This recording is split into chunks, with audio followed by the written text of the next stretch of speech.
Hey everybody, Joe Orsack, Master Cellar with Direct Sellers Wine Club and host of the internet sensation live feed show on Facebook called Wine No Wine, Fridays at 5 p.m. Central Standard Time. Shameless plug for the show. Be sure to tune in. Hey, I wanted to put together a useful tool to help you be as successful as quickly as possible. Now, I can't say that this is the only way to do it by any means. You may have your own ideas and you may knock it out of the park doing that. Rock on. But I wanted to share what has worked for us. This is not an official direct sellers methodology. This is just something that I put together to help you succeed. So, we're going to dig in to the steps to becoming a master seller. And I hope you enjoy it.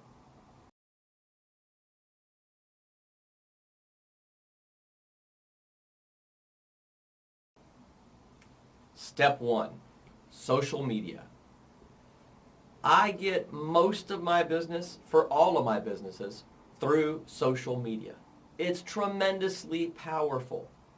But you don't want to start a conversation being salesy. That's not where you're going to be successful with social media. So how do you do it? I'm going to give you a few examples here that you can work with. And once you get the idea of how these questions work, you can come up with your own. But so far, we've had a tremendous amount of success with these posts. So here we go. Example 1. Just ask the question, wine friends, if you could get paid to drink premium wines, would you be interested? It's a great question to spur conversation. When I first posted that on my own Facebook page, I lost count at over 100 replies. I signed up 3 people within 5 hours of that post. One of those people was rock star Shannon Carpenter, who went on to sign up 10 people within 24 hours using the exact same post to initiate the conversation. So, I'm going to recommend you get started immediately after you sign up with the wine club by using that post. Copy and paste it, exactly those words. I'll put an example on the screen so you can see it. Wine friends, if you could get paid to drink premium wines, would you be interested? Example 1. Example 2. Some folks have a good amount of success doing wine tasting events. We'll talk more about that later. This is a great post to initiate conversation for friends that would be interested in attending a wine tasting event. But it also works just to get the conversation started, which is the power of social media. Simply pose the question, what will you be drinking tonight? Red or white? And include the picture. I'm going to put the example up on the screen for you. It gets the conversation going. Another great post. A third example. From time to time, do you enjoy a good glass of wine? If so, red or white? You really want to accomplish interaction with the post. Every time someone likes and comments on the post, this is a person who is a potential prospect for your wine team.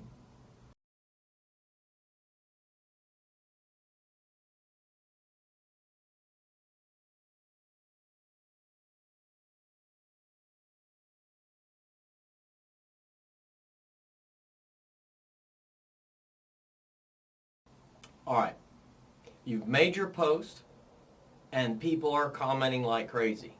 Now what?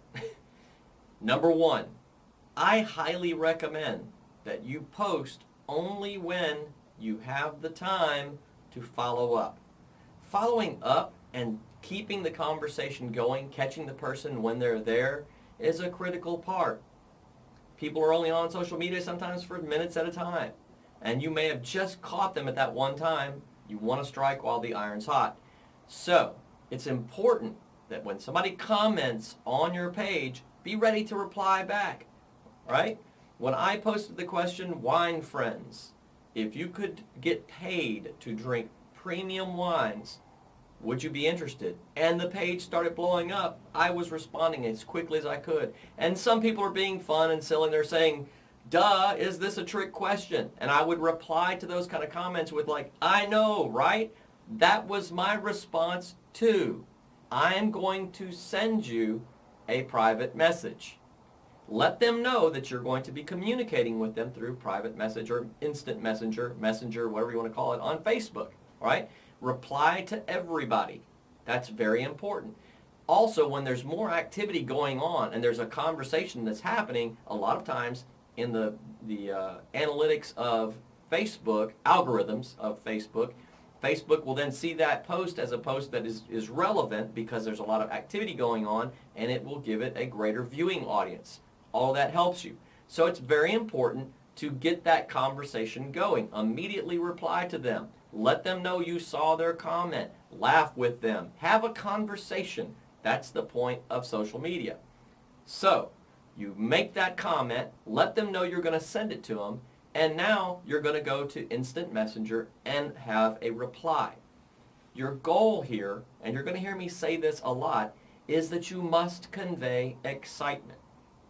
I would never ever encourage anybody to lie or to be untruthful. In fact, I'm very opposed, right? However, it's important to convey excitement. Let them know what you're excited about. Oh my gosh, this wine club thing has been going crazy for me. If you like wine, I have to tell you about the wine club I joined. Do you have a couple minutes for us to chat? Any kind of comment like that, you can word it however you want. I'm going to give you some examples here in the video that have worked for me. The goal, however, is to get them on the phone with you and your mentor. Now, you may have went to a wine tasting event. You could share that you were excited about the wine. I went to a wine tasting event. Oh my gosh, let me tell you, the wine was fantastic. You may not have had the chance to get your wine. In which case, now you're going to say, oh my gosh, everybody that's around me is talking about this darn wine club. I got in. I can't wait. I'm like a kid before Christmas. I'm just sitting by the door waiting on my wine to show up. I have to talk to you about it. Do you have a few minutes? See what I'm saying? It's all in how you convey the excitement. You're never going to say anything untruthful, but you're going to say the part that you can be excited about as truthfully and as excited as you possibly can. So, a few examples on the screen of what you can say, what you can point them to. You always want to give them a resource, but the goal of this step is to get them on the phone with you and your mentor. It's very important. Even if, I would say, unless you're just really a rock star on the phone, maybe you're in phone sales for a living, there may be some exceptions. But I would strongly encourage you to get on the phone on a three-way call with the person who got you into the wine club, because you simply just don't have enough information yet to be able to answer questions and really close the deal, right? So that's the goal of this step. Get them on the phone, three-way call, you, them, and your mentor, all right? And the next step will be what to say when you're on the phone. All right. Now we're going to get to the phone call. Before I actually get into the script, I want to mention something that is critical. I cannot stress that this is super, super important. In fact, we may even back it up a step. It depends on how much you need this as a tool, all right? I have a lot of people in my circle, and consequently, when I made that post, I got over 100 replies. I get a lot of replies, and I start conversations on Facebook in Messenger. Consequently, it becomes very difficult to keep up with who you've talked to and what you've said. I strongly, strongly recommend busting out a contact management system. This can be pen and paper, it can be Excel, it can be some full-blown CRM. That's completely up to you. For me, I just threw together a quick, easy little Excel sheet, name, when we talked, and what the action was. All right, if I got them on the phone, I put that and when it was that I last talked to them. If I just talked to them in Messenger, I said, talk to them in Messenger, sent them a video, that kind of thing. Just notes so I can remember and when our last conversation was. Follow-up is where most people drop the ball. It's where they lose sales. There's tons of people that if you just keep that conversation going with them, will get on board. I've had numerous examples of people that I began a conversation with. There were people I was certain that were going to sign up right then and there who didn't.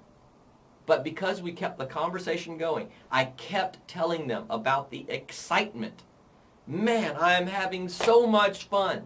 I messaged all the people who didn't respond to me about the wine tasting event.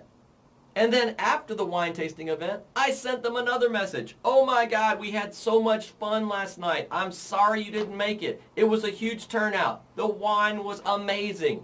Again, I'm saying this to make sure that number one, you follow up. That's so important. And number two, again, stressing this point, that you create excitement. You have to let them know how fun Wine Club is. Okay, I'm coining this phrase. Y'all get to use it. You have to say Joe's the one that started it. Fight Club, Brad Pitt. Y'all remember Fight Club? Rule number one of Fight Club, no one talks about Fight Club. Well, this is Wine Club, and rule number one of Wine Club is everybody talks about Wine Club. That's the fun, right? Wine is social. It's in the tagline for the company. Get in, get wine, get social. Wine brings people together. When you attend these events, you are going to see a culturally diverse audience because everybody loves wine. It's fun. And so if you aren't conveying the fun, social part of wine and how much that is a part of this experience, you're really doing yourself and the potential prospect of the wine club here a disservice. So I wanted to make sure we said that. Now let's get into the script.